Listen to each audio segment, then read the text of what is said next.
اهلا بيكم مره تانية. وعلى عكس كل مره، المره دي انا فوجئت يعني طبعا احنا مرتبين، ما فوجئتش ولا حاجه، عشان بس مرتبين الخبر بتاع اللي اذاعته قناه المحور النهارده، نقلا عن شبكه البوابه، او مش عارف شبكه ايه كده، هنجيبه لكم، اللي هو بتاع تسليم قطر للشيخ يوسف القرضاوي. عفوا، عشان نعرف بس صحة الخبر ده من عدمه، كان لازم نستضيف في الفقرة دي فقرة الأخبار، وهيقعد معنا فقرة الأخبار كلها. يعني أنا أعتقد أن محبينه ومعجبينه هينبسطوا جدا. فضيلة الشيخ عصام تليمة. شيخ عصام، أهلا بحضرتك. أهلا بك أستاذ محمد وبجمهورك الكريم. شيخ عصام، أنت هتقعد معايا في الأخبار، لو وراك حاجة ممكن تستأذن. لا حاضر، ما يعني اقدرش. هتقعد معايا في الأخبار، مش بس خبر الشيخ يوسف أسعد القرضاوي. بيك وبجمهورك الكريم يعني. الله يحفظك. لكن هتاخد معايا كل الأخبار، لأن عندنا امبارح يا شيخ عصام كنا اتكلمنا على الكنيسة وأموال الكنيسة. النهاردة عندنا بقى الأزهر والأوقاف والميغة بتاعت الأزهر والأوقاف. عندنا وثيقة مهمة أنا أحب أقول لجمهوري. امبارح كنا اتكلمنا على الأديرة والكنائس، النهاردة بنتكلم على، عشان نوحد بس عنصري الأمة في الفساد يعني. فإذا كنا اتكلمنا امبارح عن الأديرة، النهاردة هنتكلم على الأزهر. وفي وثيقة مهمة طالعة من مكتب أو من عند الأزهر بالإطاحة بمجموعة من العلماء. شيخنا الشيخ عصام تليمة هيقول لي تعليقه على الوثيقة والمعركة اللي حصلة، معركة تكسير العظام بين عميد أمن الدولة مختار جمعة والشيخ أحمد الطيب. نبدأ يا شيخ عصام. الأول خبر اتذاع النهاردة بيقول إنه أمير قطر سلم الشيخ يوسف القرضاوي. حضرتك كنت سكرتير الشيخ يوسف القرضاوي، نعم. وكنت تعمل معه يعني. نعم. إلى أي مدى الخبر ده مظبوط؟ بسم الله الرحمن الرحيم، الحمد لله والصلاة والسلام على سيدنا رسول الله وعلى آله وصحبه وله وبعد. طبعا يؤسفني ان الواحد بنقول المقدمة الجميلة دي يتكلم عن حاجة كذب، لكن لا مانع. يعني القرآن دائما كان يتكلم عن الكذابين وهو في القرآن يعني. تمام. هذا الخبر عاري تماما من الصحة. ازاي بقى عاري تماما؟ ليس له أصل. ازاي؟ أنا شخصيا اتصلت قبل ما أجي لك مباشرة. أيوه. بالشيخ حتى على إنه يعمل مداخلة، قال لي أنا أعمل مداخلة على حاجة لها أصل. يعني الشيخ رفض يعمل مداخلة لعلة أن هذا أصلا كلام كذب. قال لي طب أنا أطلع أقول إيه يعني؟ أقول أنا بتكلم عن كذب؟ طب ما هو كذب. فأنا قال لي أنا أعلق يا عصام على شيء له أصل. أيوه. حتى ولو له أصل جزء من الحقيقة والباقي كذب، لكن من تماما كذب مسألة لا تحتاج إلى طيب أوريك الخبر، ما جايز تراجع نفسك في الخبر. شفت الخبر. طيب لأن أعرف الخبر وأعرف اللي عامله وأعرف اللي وراه كمان. طيب هتقول لنا أنت خلفية الخبر. بيقول مصر تتسلم، على واقع بوابة، مصر تتسلم القرضاوي بأمر أميري خلال أيام. هذا ما أكده مصدر أمني رفيع المستوى، مشيرا إلى أن أهم عقبات المصالحة المصرية، الخبر قدام حضرتك أهو، كانت موافقة قطر على إغلاق قناة الجزيرة مباشر مصر، وتسليم يوسف القرضاوي زي ما هم كاتبين من غير شيخ يعني، المحرض الأول على الإرهاب في مصر بعد إدراج اسمه على قوائم النشر الحمراء للإنتربول. وأكد المصدر أن موافقة قطر على إغلاق قناة الجزيرة مباشر ليست بمعزل عن شرط تسليم القرضاوي، متوقعا المصدر ده أن يصل القرضاوي إلى مطار القاهرة قريبا جدا بموجب أمر أميري بتسليمه إلى مصر في إطار المصالحة أو المصالح العليا بين الدولتين. وأشار المصدر إلى طلب الدوحة ضمانات تم التوافق عليها، مشددا على أن دور الأجهزة الأمنية في ذلك يقتصر على تسليم المطلوبين للقضاء المصري بمجرد وصولهم، مؤكدا أن خطة تأمينهم خلال عملية تسليم للقضاء ستسير بشكل احترافي. يعني يا شيخ عصام ده الموضوع كامل متكامل، إزاي حضرتك بتعمل فيه؟ تمام. تعال الأول ناخد تاريخ قطر مع تسليم الناس، وتحديدا بقى القرضاوي. اتفضل. الشيخ القرضاوي في قطر من سنة 1962. تمام. مظبوط. تمام. سنة 66 جواز سفره انتهى، كان باقي فيه صفحة أو اتنين. طلب لي من قطر أن تسلم الشيخ القرضاوي وبقية الإخوان المسلمين في الوقت الذي كان فيه أمير قطر وحكومة قطر والشعب القطري هواهم ناصري حتى العظم. أيوه.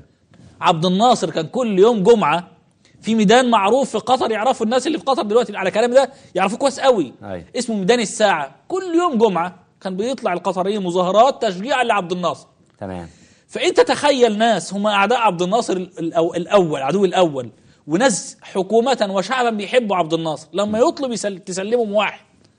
ولم يكن وقتها الشيخ القرضاوي العلامة الشيخ القرضاوي بهذا الحجم الآن. تمام. ماشي. إيه كان رد قطر؟ إيه بقى؟ دول لحيتنا عند الخليج. كلمة رد الأمير دول كل عند قطر. الخليج بس فهمني. عند كلمة لحيتي زي في مصر يقول لك رقبتي. على رقبتي. عارف دي لما يعملها مصري يقول أيوه. على رقبتي. أيوه. يقول لك دول لحيتي. تمام. اللحيه عند الخليج وقتها الكرامه والشرف والنخوه، لا يمكن. وما سلموش الشيخ القرضاوي. قالوا لهم ايه؟ خلاص جواز سفره هيخلص لن نجدد. كان رد قطر ايه؟ منح الجنسيه لكل من طلبتهم مصر للتسليم، واستثناء القرضاوي ان اخذ جواز خاص. ده ايام ما كانت المساله يعني الهوى الناصري كاملا، وكان مش بهذا الحج. تمام. طيب ده واحد. 2. كيف ستسلم؟ هل من عادة قطر تسليم مواطن؟ غير صحيح. انا ما اعرفش هل في تاريخ يقول خالص كده ولا لا. خالص. وليس من عادة الخليج كله اصلا يسلم مواطن عنده حتى لو مجنس. حتى لو مجنس جديد. لا واحده واحده يا شيخ عصام. ماشي. يعني انت عايز تقنعني لو انت بتقول لي ان الخليج كله مش من عادته انه يسلم حد لجأ اليه. هات لي واحد من الاخوان. مش هجيب لك، هفترض لك. لا ما تفترضش، ده انا اتكلم عن واقع. لا انا هفترض لك. افرض ان الشيخ يوسف القرضاوي كان في الحج مثلا. حلو. في السعوديه يعني. تمام. السعوديه ما كانش هيسلمه. يستحيل. الملك عبد الله ما كانش هيسلمه. طلبوا لعمره لانه صديق للشيخ القرضاوي ولم يذهب الشيخ. مين اللي طلب فين؟ جلالة الملك عبد الله آل سعود دعا الشيخ لأنه كل سنة بيدعوه. والشيخ لم يذهب لأني كان أكيد الحوار هيأتي عن مصر، والشيخ موقفه لن يتغير. يعني معنى كده ان الملك عبد الله ما كان استحالة هيسلم الشيخ يوسف القرضاوي. يا فندم هناك إخوان مسلمين طلبتهم مصر ورفضت السعودية تسليم. هات لي حالة واحدة في كل الدول الخليجية المؤيدة للانقلاب سلمت واحد من الإخوان المسلمين. ما حصلش. أتحدى. عندك الكويت، الإمارات، السعودية والبحرين. ما خلينا انا بتكلم عن اللي دعم فلوس واللي ده دم قلبهم. انت قلت لي الكويت، الامارات، السعوديه خاصه السعوديه والامارات. هات لي حاله واحده. هو في اخوان مسلمين في الامارات اصلا؟ وفي ناس مسجونه في الامارات اخوان مسلمين سلمتهم الامارات. في ناس مسجونه اخوان مسلمين سلمتهم الامارات. مصريين من ايام الدكتور مرسي ما سلمتهمش. لم يسلم. طب ما هو مسجون عندهم في الامارات يعني. فليكن ما تسلموش. خلص سجنه محتجز. يعني من عادة الخليج كعربي عنده مروءة انه اللي يلجأ اليه يستحيل يسلم. انا في حالة طلعت الطيارة في احدى هذه الدول الكبرى ونزل بأمر. طيب انا مش عايز اذكر اسماء عشان ما سببش حرج. طب انا فاهم. انا بس ولا عايز الاسماء. انا بس وانا بحكي لك قبل ما عمال يعد هو الهوى قلت لي ان الخبر ده وراءه وما وراءه. ايه بقى وراءه وما وراءه؟ ورقم واحد ده البابا نيوز عبد الرحيم علي. عبد الرحيم علي. تمام. طيب عبد الرحيم علي يا فندم معروف انه مخبر امن دولة. تمام. زي مختار جمعة عادي يعني. ماشي. لا بس في فرق، في واحد يعني خبرة وفبركة. مين اللي خبرة وفبركة؟ لا يعني عبد الرحيم ده يعني الفتى المدلل عندهم، انما مختار جمعة يعني خد الختم بعد الثورة شوية. لا يا فندم، ده انا عندي هنا قصه كلها قبل الثوره. قبل الثوره اتفصل من الجمعيه الشرعيه لانه كان انا اقصد ده هو كان معين في الجمعيه الشرعيه من امن الدوله. وعبد الرحيم علي عين من امن الدوله في موقع اسلام اونلاين اللي كان رئيس مجلس ادارته مين؟ الشيخ يوسف القرضاوي. يعني الشيخ يوسف كان رئيس موقع اسلام اونلاين وكان عبد الرحيم علي بيشتغل.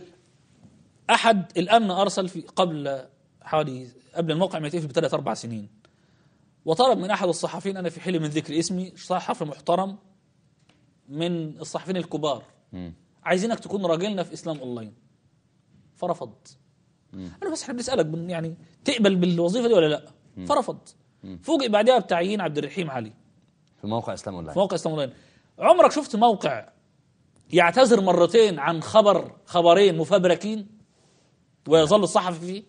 لا. إسلام أونلاين حصلت معاه خبرين لعبد الرحيم علي. الخبرين تخيل عن مين؟ عن مين بقى؟ عن عبد المنعم ابو الفتوح وعن كمال الهلباوي، منفصلين، ويكذب ويجبرهم. كان فحواهم ايه الخبرين يا شيخ؟ والله مش ولا يعني انا لو ارجع لارشيفي انا جاي مش محضر الارشيف. لكن الخبرين فبركهم عبد الرحيم علي. فبركه واجبر الموقع على اني ينزل اعتذار. اجبر من عبد المنعم ابو الفتوح من كمال الهلباوي. مين اللي اجبر الموقع؟ طلبوا اما تكذبوا يرفع قضيه. يعني كمال الهلباوي، الاستاذ كمال الهلباوي والاستاذ عبد المنعم ابو الفتوح طلبوا انه الخبرين دول كاذبين بس كانوا منفصلين، وبكل بحادثه بينها شهر او شهرين. ايوه. وطبعا ده رفع للشيخ ساعتها، لماذا لا يبقى على هذا الشخص؟ فقالوا ده امن الدوله، اما ان يغلق المكتب او يظل عبد الرحيم علي. الدكتور يوسف القرضاوي كان عارف مش عارف الشخص. ما كانش عارف ان عبد الرحيم لا علي هو ما يعرفش شراوي، حاله بتجيله ان في صحفي بيفبرك. طيب سئل المسؤولين عن الموقع، معلش يا شيخ عصام، ما طردوش ليه؟ سئل المسؤولين عن الموقع لماذا لم قالوا طرده فتح المكتب وموافقه الامن في مصر مقابل ده يفضل في الموقع. يعني امن الدوله وقف مع عبد الرحيم، وقف مع ده هو اللي مشغله. تمام. ادرك ساعتها الشيخ يوسف انه خلاص عرفوا، هم هيعرفوا بعد كده في عبد الرحيم الموقع علي عامل أمن. بدأوا الاحتراز اللي تعمل ايه، ان اي خبر يجيبوا عبد الرحيم لابد يسنده صحفي تاني مهني بتصديق، والا لا ينشر الخبر. ده خبره بقى من زمان. فاصبح عبد الرحيم عين بس للامن على جوه الموقع، ما قدرش يكون من اللي بيخربوا في الاخبار فاصبح ممن ينقلون، بدل ما بيجيب ينشر بياخد ويطلع بره، يودي بره زي الراجل المذيع. طيب اذا الخبر ده اتنشر يا جماعه على موقع البوابه نيوز اللي هو بتاع عبد الرحيم علي، وطبقا لكلام الشيخ عصام وانا مصدقه شخصيا، طبعا ده تاريخ يعني، انه كان عصام كان اسمه ايه ده، عبد الرحيم علي كان بيشتغل مخبر لامن الدوله في موقع اسلام اونلاين. اذا الخبر عاري من الصحه. طيب ما